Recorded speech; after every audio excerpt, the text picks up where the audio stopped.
Okay guys, let's get into this shit.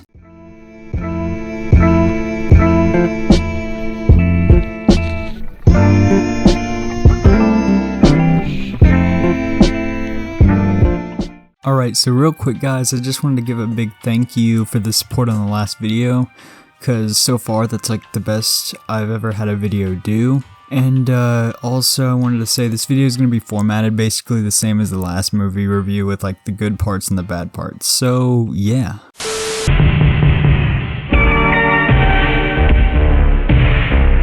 So it may have been a bad idea to put the pros segment first, because this movie in my opinion is more bad than good, but on the good side, let me think. Some of the cameos are not bad, most of them are kind of forced in there, but not all of them are bad. For example, Ugly Sonic, but I mean I think that's a pretty popular opinion. Ugly Sonic, that was kind of cool, that was interesting. I'll also give credit to Chip 'n Dale Rescue Rangers for being a relatively short movie, you know?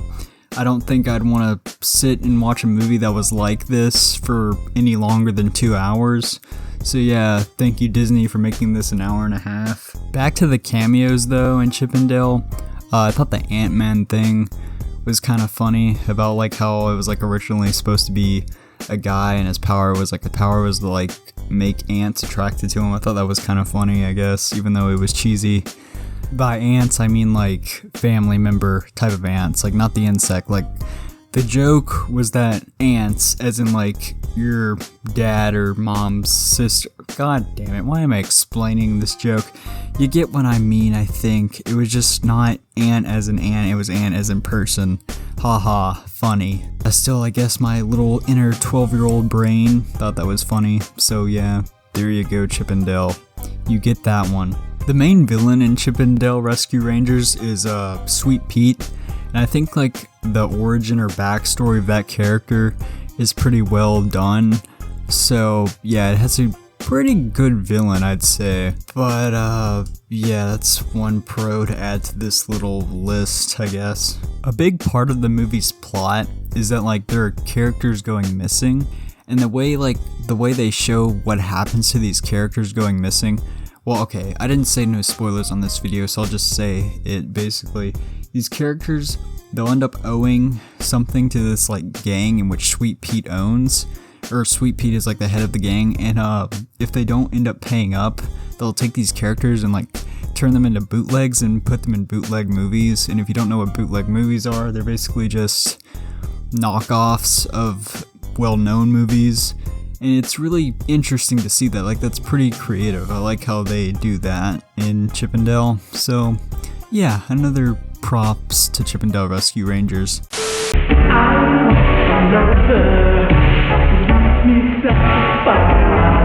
Where to begin? Oh, I know. The plot. The plot is so generic. I feel like, okay, maybe it's just me, but I feel like I've seen the same plot format like 1,000 times. Okay, I'm being dramatic, but still, this plot is not original.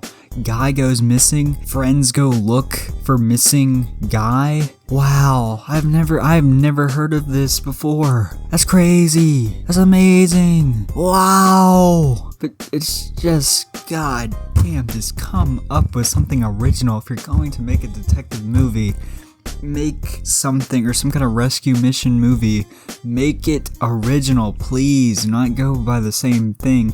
There are some aspects of this movie that do make it original. It's not the most unoriginal, but it's just I get tired of the same detective plot element that's in every like detective movie. Chip 'n Dale Rescue Rangers tries to be self-aware, but manages to still fail. A lot of movies now like to rely on self-awareness, and like they'll spend more time on their self-awareness than they do on the actual plot. And they'll think, oh well, we're self-aware, this is not so much of a good movie, it's okay. No, it's not a damn excuse, it's still bad. But like the self-awareness in this movie is so, it's just not good. For example, like one of the most crucial examples is when Chip basically goes around the whole movie saying, oh, when old cartoon characters rap, it's very cringe. And then later in the movie, he proceeds to do the same thing, but he's self-aware about it. But he's like, oh, Look at me, I'm rapping, and I'm an old cartoon character rapping. This is so cringe, guys. Look, guys, it's cringe, guys. It's cringe, it's cringe, it's cringe, it's cringe. Oh, like, we get it, okay? We get you're self-aware. Stop pointing the gun at my head. I get it, self-aware, man. Please let me see my family again. You guys remember Space Jam 2 and how Warner Brothers was basically just flexing what they owned, what characters and franchises they owned throughout the whole movie, and how it just got to the point where it was annoying? This movie, in my opinion, does that as well. I wouldn't say it's as bad because it's a bit more well-planted or more thrown in there than Space Jam 2 does it, but it's still not much better and it gets tiring real fast. It's like, wow, mommy, look, it's Sonic, it's Ugly Sonic. Oh my god, wow, it's My Little Pony. Oh my god, Cars reference. Oh my god, Phineas and Ferb reference. Oh my god, Muppet reference. My god, I'm having an orgasm from how many references there are in this whole goddamn movie.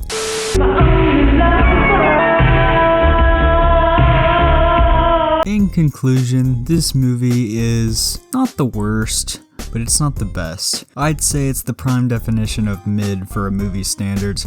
Hate using the word mid because it's so overused, but regardless, it's not the worst thing ever. As much as I made it seem, I probably went a bit too harsh on it, but it's definitely not the best thing either.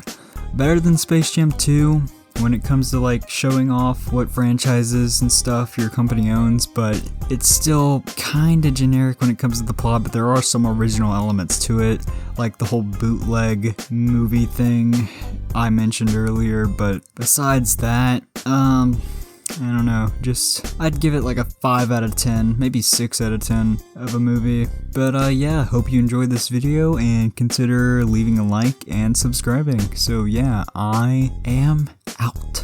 And now, folks, it's time to say goodnight. We sincerely appreciate your patronage and hope we've succeeded in bringing you an enjoyable evening of entertainment. Please drive home carefully and come back again soon. Good night.